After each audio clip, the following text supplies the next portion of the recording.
दोस्तों नमस्कार। आज की रात दिल्ली पर भारी तो जरूर पड़ रही होगी। आज की रात दिल्ली की सांसें भी ऊपर नीचे हो रही होगी।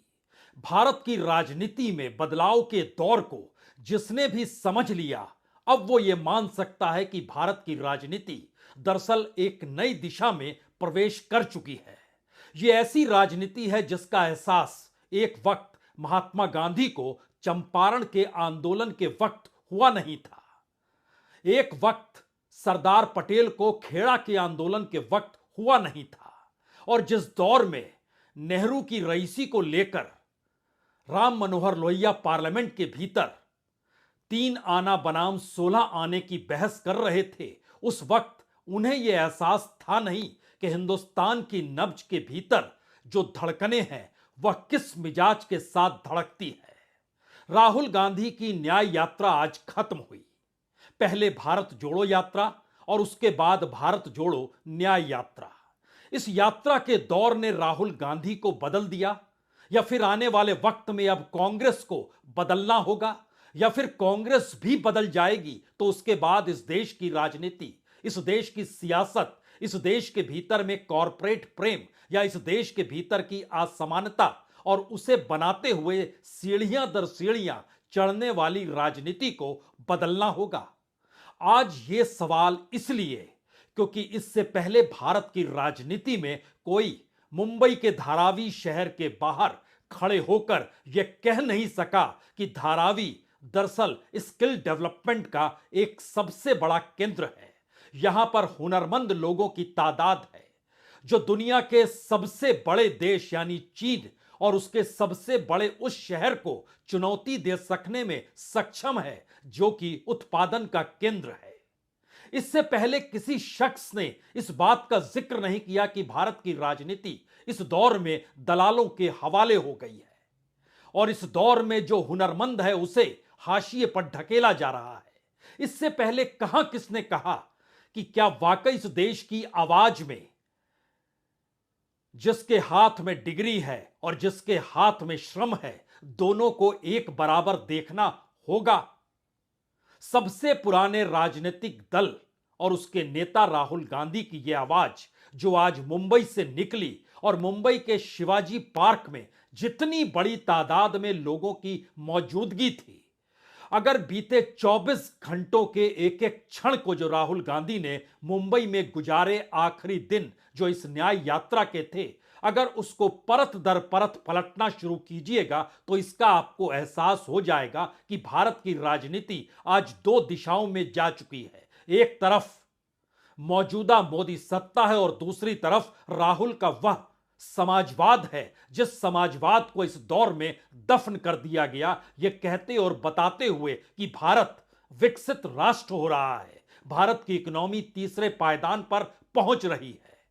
हमें लगता है आज एक एक पन्नों को खोलने की जरूरत है।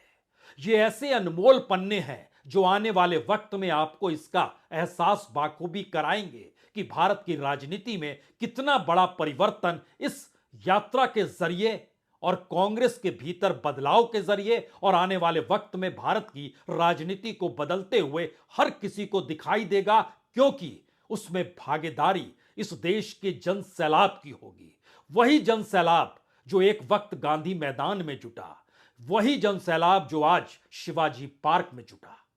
इस ताकत का ठीक से इस्तेमाल करना होगा। एक एक वोट के माध्यम से बाबा साहब अंबेडकर के संविधान की रक्षा करना, इस देश की धर्मनिरपेक्ष हिंदुस्तान बने, ये संविधान की भावना है, जिस भावना को तोड़ने के लिए नागरिकता संशोधन कानून के जरिए पूरे देश में बाबा साहेब अंबेडकर की, महात्मा ज्योतिबा फुले की, छत्रपति शिवाजी महाराज की।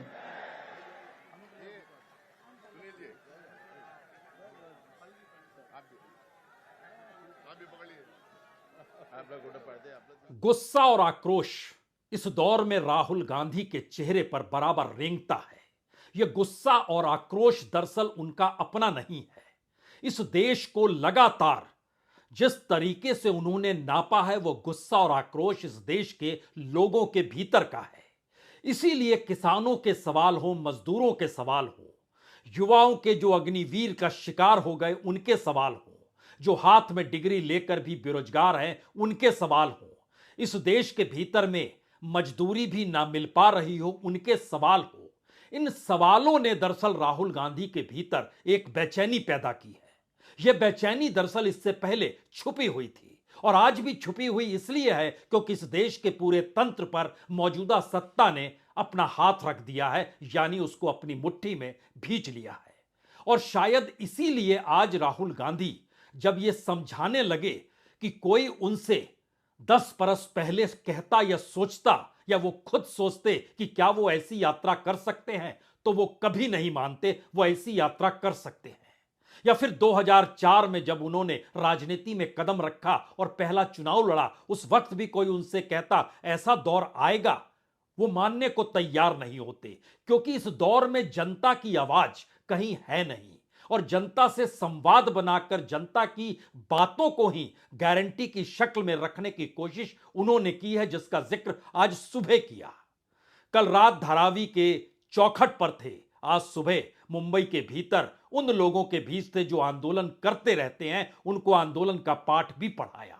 लेकिन आज की रात सीधे तौर पर दिल्ली की सत्ता की नब्ज पर उन्होंने उंगलियां रख दी। ये ऐसी उंगलियां थी जिसमें धड़कनें शायद दिल्ली की बढ़ गई होगी, क्योंकि दिल्ली में बैठे राजा की आत्मा कहां पर है, उसकी ताकत कहां पर छिपी है। और इस दौर में सिर्फ इस देश के संस्थान भर ही नहीं, बल्कि इस देश में लोकतंत्र को ही किस तरीके से अपने हाथ में समेट लिया है, इसका खुला जिक्र राहुल गांधी ने किया।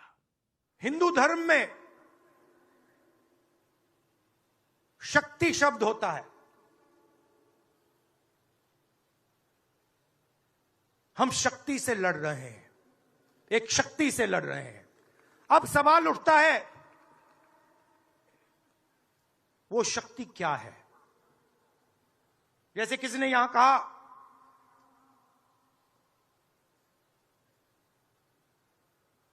राजा की आत्मा ईवीएम में है। सही है, सही है। राजा की आत्मा ईवीएम में है।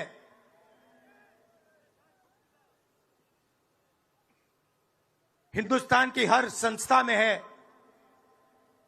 ईडी में है, सीबीआई में है, इनकम टैक्स डिपार्टमेंट में है। एक वरिष्ठ नेता, नाम नहीं लेना चाहता हूं,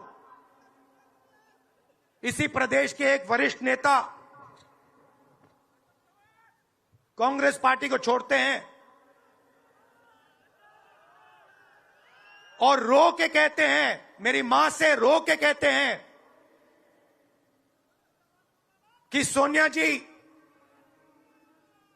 मुझे शर्म आ रही है, मेरे में इन लोगों से, इस शक्ति से लड़ने की हिम्मत नहीं है, मैं जेल नहीं जाना चाहता हूं। और ये एक नहीं है, ऐसे हजारों लोग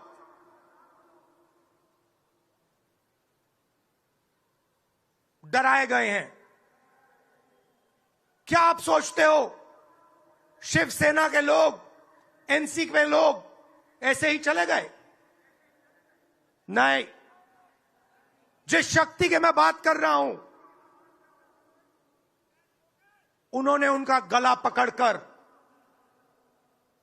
उनको बीजेपी की ओर किया है और वो सब डर के गए हैं। दरअसल देश की नब्ज पे उंगलियां जब आप रखते हैं और उसकी धड़कनों को सुनते हैं, तो फिर उन धड़कनों के भीतर की अनुगुंज जो होती है वो आपके हृदय को चीरती चली जाती है। और आज यही हुआ, या इस न्याय यात्रा के दौर में यही बातें उठकर सामने आने लगी। चाहे वो इलेक्ट्रॉल बॉन्ड के जरिए वसूली के अलग अलग तरीकों का जिक्र हो, चाहे इस देश के भीतर में संस्थानों पर कब्जा कर लोगों को डराना हो, और एक नई ताकत की शक्ल में अपनी बात का एहसास इस देश के भीतर हर किसी को यह कहकर कराना हो कि आप हमारे साथ या हमारी जीत के लिए अगर पायदान नहीं बनेंगे तो फिर आपको जेल जाना होगा। और ये तमाम परिस्थितियों को अपने तौर पर राहुल गांधी ने शायद भोगा जरूर होगा, लेकिन पहली बार जनता के भीतर की आवाज और जनता के भीतर के सवाल और इस देश की सत्ता और सत्ता के गवर्नेंस के तौर तरीकों के बीच अगर कोई नेता खड़ा हो जाए और ये बताने लगे कि किस तरीके से इस देश के भीतर में एक्सप्लॉयटेशन, शोषण हो रहा है, किस तरीके से इस देश की जनता को धराशायी सत्ता अपने मंसूबों को पाने के लिए करती है, तो फिर यह सवाल वाकई बड़ा होगा, क्या ये वोट की शक्ल में तब्दील हो जाएगा? जाहिर है आवाज निकली है और चुनाव का वक्त है, ऐलान हो चुका है, तो राजनीतिक तौर पर यह धड़कनें दिल्ली की सत्ता की बढ़ा सकती है, क्योंकि जिस अंदाज में उन्होंने जो संवाद धारावी के लोगों से कल रात बनाया वो शायद चौंकाने वाला था।